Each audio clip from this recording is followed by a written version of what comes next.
எங்க தாயார் வந்து இப்படி ஜெபிக்கும் போது சரி நம்மளும் கூட சேர்ந்து பார்ட்டிசிபேட் பண்ணலாம்னு சொல்லிட்டு அவங்க அந்த வசனத்தை சொல்லும் போது நான் படுத்துக்கிட்டே அப்படியே ஆண்டவரிடத்துல ஜெபிச்சு அப்படியே கைகளை உயர்த்தி ஜெபிக்கும் போது முதல்ல அந்த கால்ல இருந்து அப்படியே ஒரு மாதிரி அந்த செயலற்று போன நிலைமை ஏறிக்கிட்டே வந்துச்சுன்னு சொன்னேன்ல, அது ஸ்டாப் ஆச்சு. ஸ்டாப் ஆன பிறகு அடுத்தது வந்து நல்ல ஒரு சுகம் கிடைச்சது. கிடைச்ச உடனே எனக்கு ரொம்ப மனசு பயத்துல இருந்து வெளியே வந்து ஒரு திருப்தியா இருந்துச்சு. அப்புறம் உடனே ஒரு சின்ன ஒரு நல்ல ஒரு தூக்கம் உண்டான உடனே அப்படியே நான் இது பண்ணி தூங்கிட்டேன்.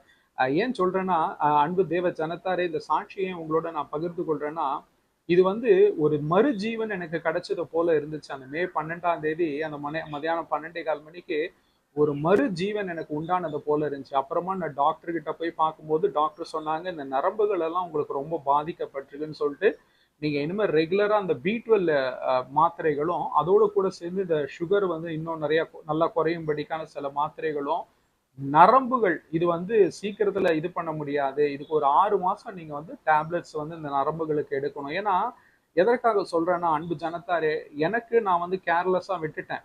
எனக்கு உள்ளுக்குள்ள இப்ப ஏற்பட்ட அந்த பாதிப்பு வந்து கர்த்தர் தான் வந்து அத கவனிச்சு, எனக்கு அந்த மே 12ஆம் தேதி இப்படி ஒரு பலவீனம் ஏன் ஆண்டவரே எனக்கு இப்படி நடந்துச்சு அப்படின்னு நான் கேட்டேன் ஆண்டவர்கிட்ட ரொம்ப மனசு உடைஞ்சு போய். அப்போ அதன் மூலமாய் ஒரு எச்சரிப்பை குடுத்து, அதன் மூலமா தான் நான் டாக்டர் கிட்ட போயி, அதுக்கப்புறம் என்னோட சரீரத்த வந்து நான் சீர் செஞ்சுக்கும்படிக்கு ஆண்டவர் உதவி செஞ்சார். ஆனா, இந்த பாதிப்புகள் வந்து பாத்தீங்கன்னா, இது அதிகமா ஏற்பட்டுடுச்சு. அதாவது எப்படின்னா, இப்ப இந்த ஹோல் சிஸ்டம் அந்த இருதயத்தின் ரத்த குழாக்கள், அந்த நரம்புகள், அந்த இது கூட அது வந்து எப்படின்னா, நீங்க யாருமே வந்து அப்படி இருந்துராதீங்க. நியூரோபதி இருக்கிறவங்க, டயபிட்டிஸ்ல இருக்கிறவங்க. ஏன்னா இது எப்படின்னா, உங்களுக்கு வந்து ஒரு ஸ்டேஜுக்கு மேல போச்சுன்னா, உங்க அவுட் ஆஃப் கண்ட்ரோல்ல போயிடும்.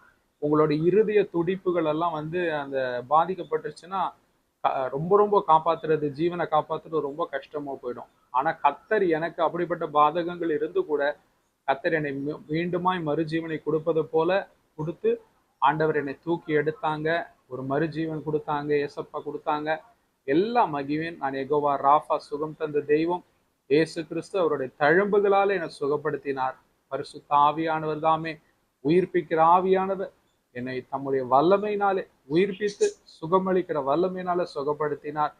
நம்ம கேர்லெஸ்ஸா இருந்தா கூட கர்த்தர் நம்மோடு இருக்கிற அவர் தகப்பன், அதான் சொல்லுவாங்க, தாயின் தகப்பனும் கூட அன்பு, மேலான அன்பு யாரிடத்துல கிடைக்கும்னா கர்த்தரிடத்துல கிடைக்கும். அவர் நம்மளை பாதுகாக்கிற தேவனாய் இருக்கிறார்.